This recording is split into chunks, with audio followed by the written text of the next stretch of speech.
This week we talk about elevator pitches, one real estate book you absolutely have to read, and I finally divulge what exactly it is that I do.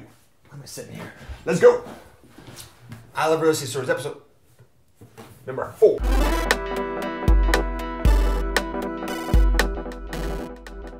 Welcome to I Love Real Estate Stories, episode number 4, From the Trenches. This is the show where we give you the behind-the-scenes look at the life of a real estate entrepreneur, showing you what's possible and let you learn along the way.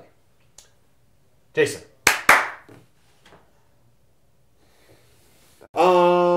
What's new that's been happening this week? One new thing, I got a haircut. Today. Other new things, I went skiing for the first time this week. In fact, I want to show this thing. I got some video of skiing, and it was amazing up there. It's awesome. You want me to hold this up here? That one? Skiing, I was right here. And it snowed a few days before we went, so there wasn't much. A lot of stuff was tracked out, but we did a little bit of a hiking, and we got up and got some fresh tracks, and there's my fresh tracks right there. The far one to the right, that's my fresh tracks. Not trying to brag or anything.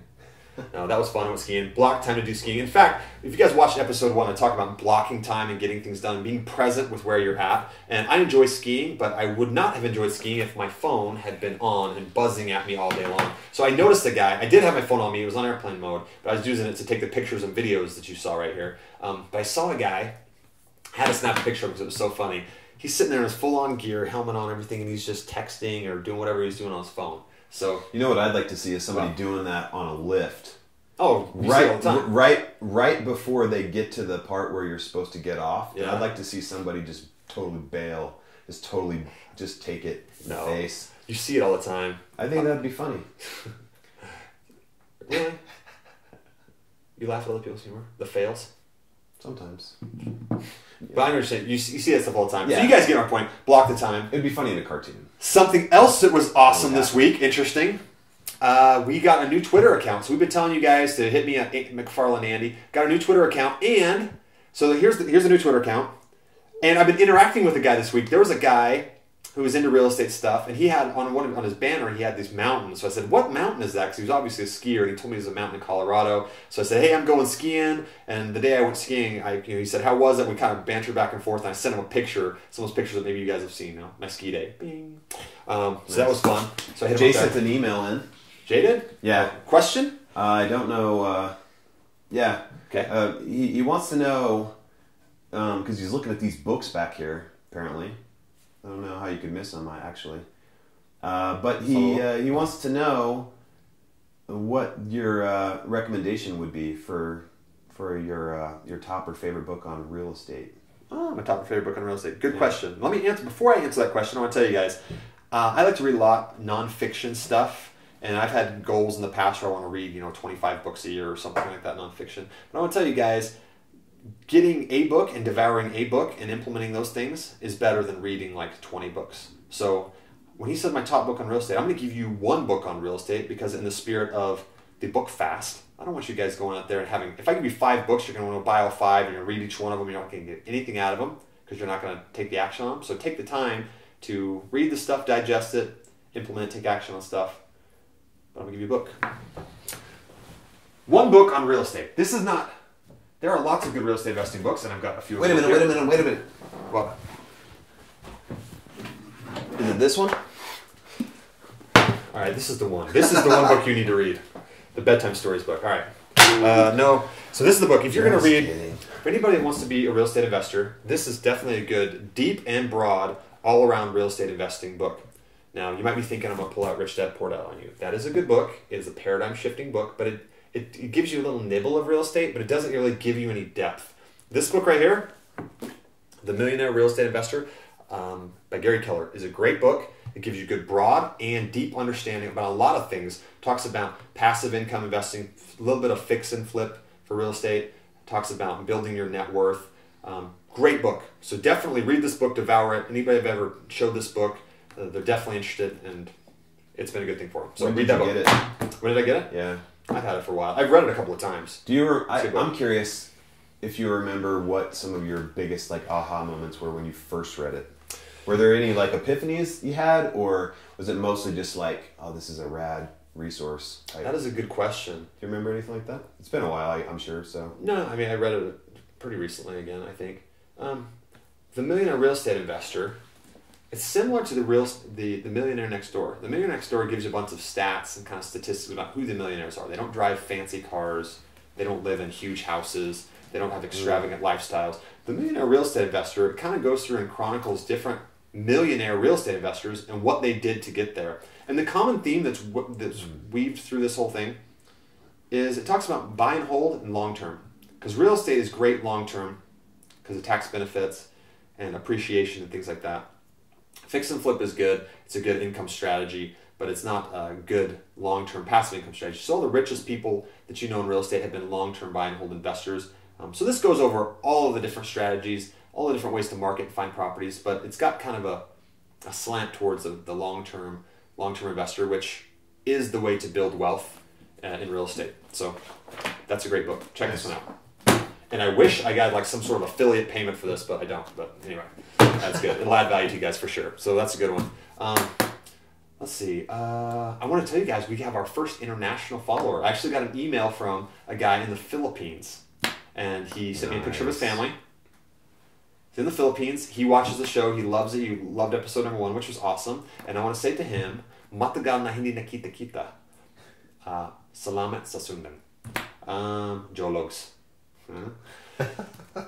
What else? Did he email you or what? Yeah, he emailed me. He hit me up on that stuff and he said, it's awesome that you're doing this. So that's cool. Nice. One of the things I want to go over, I get this question a lot. I'm going to come up with my own question. Yeah. I get this question a lot. And primarily from my father-in-law. He's always joking with me. He's always like, what do you do? What do you do?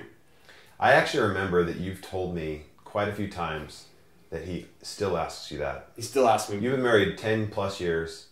10 years? 10 years. 10 plus years. I don't know. 10. We'll say 10 plus. Is it 10 in a day? No. 10 years. But yeah, you told me he asks all the time, and it's like kind of perplexing because my father-in-law is such a great guy. And here's a picture of him.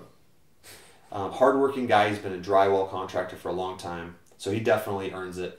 But he doesn't know I do a totally different type of work than him, so he doesn't know what I do. So I want to answer that. And also, that's a question we get a lot. I got this question today when the lady was cutting my hair. She said, so what do you do? And most people when they ask that, it's just a casual question. What do you do? And when you answer them, most of the time we just deflect that and just say, I do this. I do real estate, or I'm a real estate entrepreneur. Because P.S. Andy's a master deflector. What do you mean a master deflector?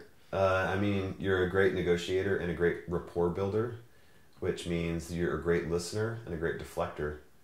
So what he'll do all the time, for anyone who doesn't know Andy, but even if you've seen videos, you probably know this about him. He's a person who just listens and doesn't really give it up. Yeah, so I want to answer that question. So one, most people when they ask you that, they don't really care. They're just making conversation. So when they ask you that, here's the right answer that you give them before I dive into my answer for my father-in-law and anybody else that's curious of what it really is like, all the stuff that I'm trying to do. The answer is this. You give them the elevator pitch. If you don't know what an elevator pitch is, you need to be able to say in 30 seconds or less what it is you do, what it is that you are about. You need to be able to say that to the person that asked you that. And it's a great opportunity to be able to see how that you can have them help you, have them become an advocate for you. So for example, if you're looking for a lender, a lot of times real estate investors are looking for, or business owners looking for private lenders. So if you're looking for that, you say, I provide safe investment opportunities so that my investors can create passive returns, high yield passive returns. Who do you know is looking for alternative investment strategies or something like that, right? So give them a little elevator pitch like that. It's piquing their interest and it's telling them, oh, he does investment stuff, but how does it relate to them? They can get passive returns. Well, I might be interested. This gives you an opportunity, right?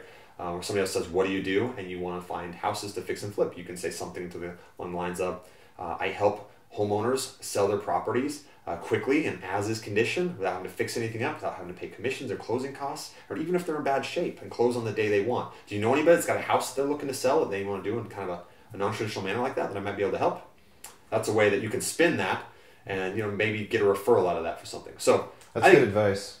That's the right answer. You give them that elevator pitch. Yeah. But for today's purposes, I want to put this to bed once and for all. I want to be able to share exactly what it is I do. I want to be able to share what I really want to tell somebody to say what it is I do.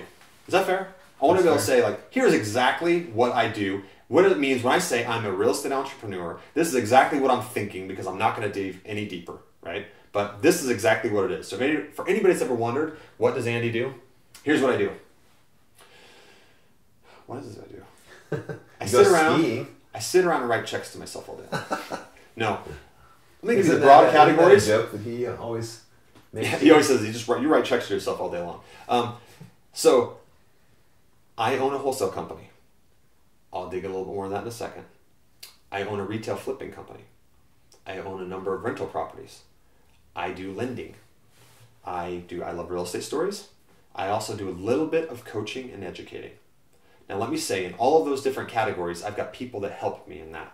Okay? And the interesting thing about the people that help me in that, and Jason can attest to this in a second, is everybody that's in a specific realm, if you will, the wholesale realm versus the lending realm, they don't really know about the other realms. Because why am I going to bore them with those details, right? But I'm going to give you guys the details a little bit right now and show you step by step in those things, kind of what it is that I do in those realms. Because everybody in those specific realms, people in my wholesale company say, well, what does Andy do all day long?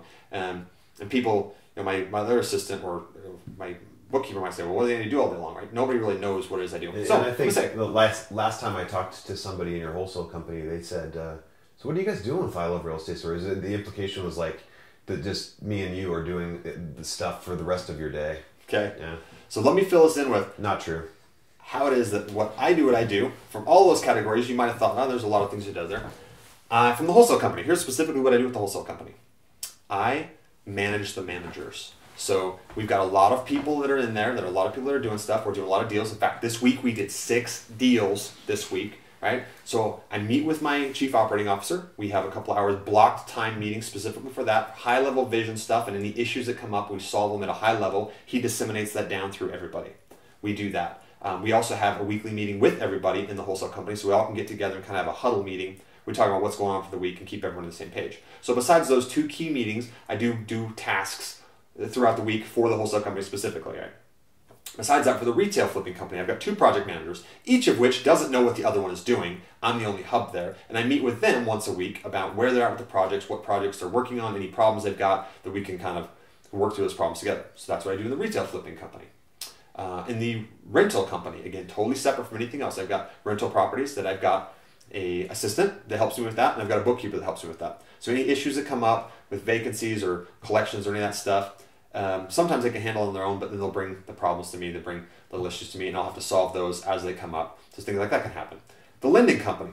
So I constantly am looking for loans and good places to put money, and I'm constantly trying to figure out when money's coming back. Because in the lending company, it's more so of a juggling act. So you can imagine, you've got money here and you've got opportunities. You're trying to figure out how you can get that money out so it's actually working for you. But you don't want to have it all out because you need to have some money back here so you can facilitate other things. You need to have some core balance of money. But you got to keep that balance, right? You never want to have too much money, but you never want to have not enough money. So you got to keep that out and manage when it's coming back, and also, doing payoffs and doing loan docs and also finding new loan opportunities.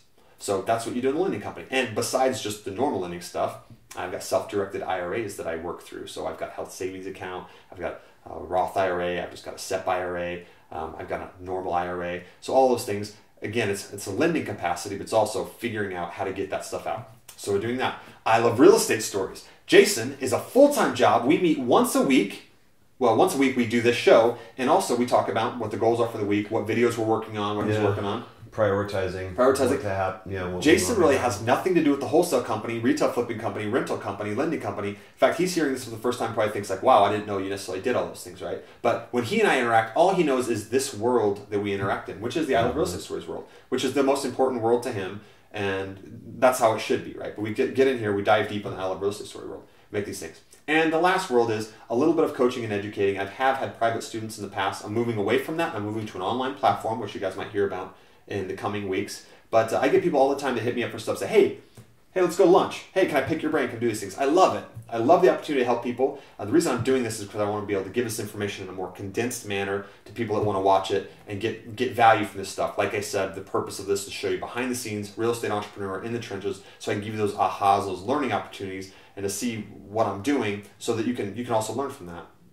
But people do that all the time, hit me up, and they think, oh, you don't really, you might not have much to do. Can you do this, right? So I'm very on purpose. I block my time with each key individuals for each of those companies. And besides that time block, I block time to try to play tennis in the right season and ski in the right season. And I definitely block time for my family because that's important to me to not have my phone on and not be distracted. I want to be very present when I'm there with my family. So I try to do that. So that is the answer to your question. That is what I want to tell people all the time when they say what it is that you do.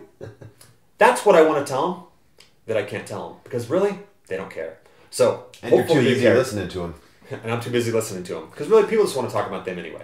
Which there's another key thing. They do. Talk about what they want to talk about, and they won't remember your name. They won't remember a thing about you because you didn't tell them anything, but they're going to like you, and then that will facilitate getting things done, right? So I have some questions. I have 2 questions, please. In fact. My first question is for the people who are watching this. I'm curious whether anyone who's watching this would like to see a video made about some other aspect of your business life. Besides just like fix and flip. Like what? Because we always just do fix and flip videos. We don't do anything related to lending. We don't do anything related to landlording. We don't. I could tell stories about loans. Lots of self-directed loans. What do you guys want to see? What do you guys want to see? That's good. You know, that's great. I just showed you guys the full gambit of what it is that I do. Yeah. So I'm curious. If you guys have questions, which of course hit me up on Twitter, the new I Love Real Estate Stories Twitter account, because that's where I am. Ask me questions there. And it can be asked about any of those things. It can be asked about rentals, how I manage stuff. Any questions you might have had from listening to this, hit me up. Because now you know that that's what I do. I do all of those things. And I also ski and play tennis. So I like that. Here's my second question. Okay. My second question is for you, Andy. Uh-oh. What are like 3 things that are necessary to being a real estate entrepreneur that most people wouldn't really think about? 1, you're always working. Don't think that you're not working. At any stage of the game here, you might think a beginner, oh, this guy's up here, he's not working. I would submit to you that there's more work here, and the people that I see that are farther up the mountain than me, they're a lot more effective and productive.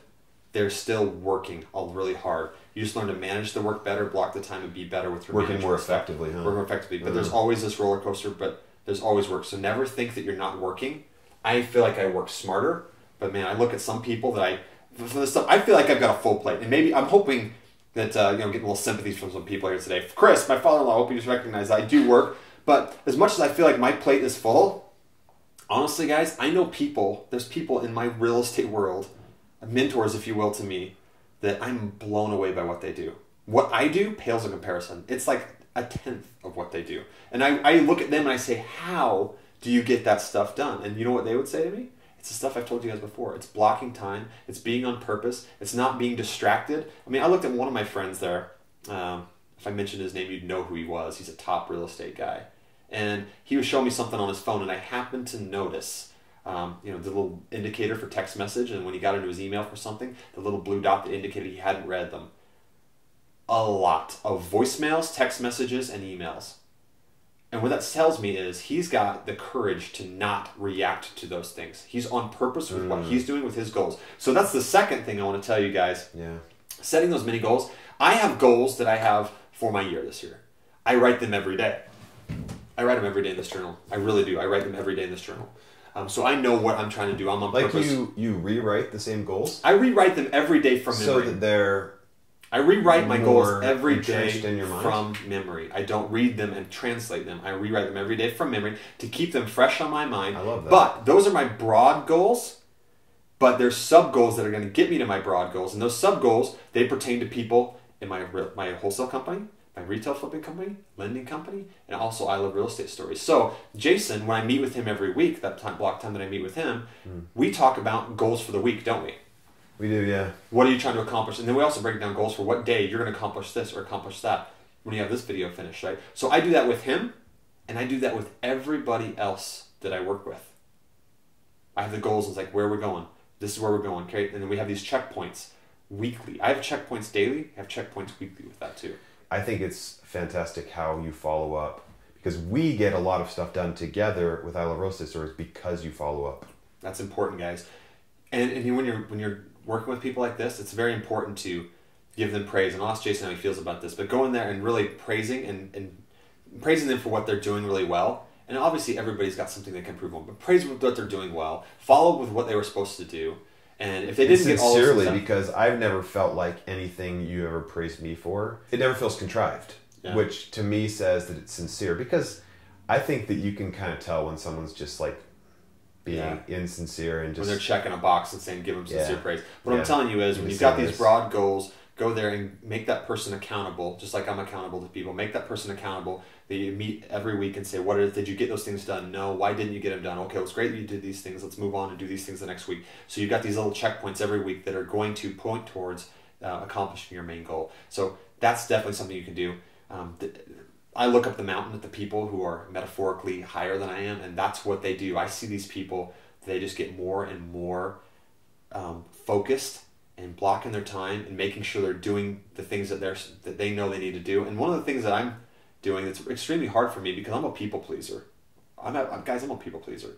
Like that's one of my strengths. It's one of my strengths and weaknesses. Like I don't want anybody not to like me. So one of the things is once you get to a certain level, to break through that ceiling and go to that next level, you've got to exercise your no muscle. And it's been hard for me and I'm trying to do it. And I can't say I'm perfect about it, but exercising that like, can you do this? Can I have a minute? Can I do these things? Then no, I can't. Like, I'm sorry I can't do that. Because the fact of the matter is, although we talked about in week 1, you've got this full glass, if you will, of putting the rocks in the sand and the water, there is an instance where there's something that won't fit. That stuff that won't fit, you've got to say no, because if you put that stuff in, then something else is going to suffer. Because you really only have so much time and focus and attention and presence where you can be somewhere. So you've got to say no sometimes. So I'm trying to work on that too. And all the really successful people that I know, and I'm blessed to be surrounded by really successful people. So that's a key takeaway for me.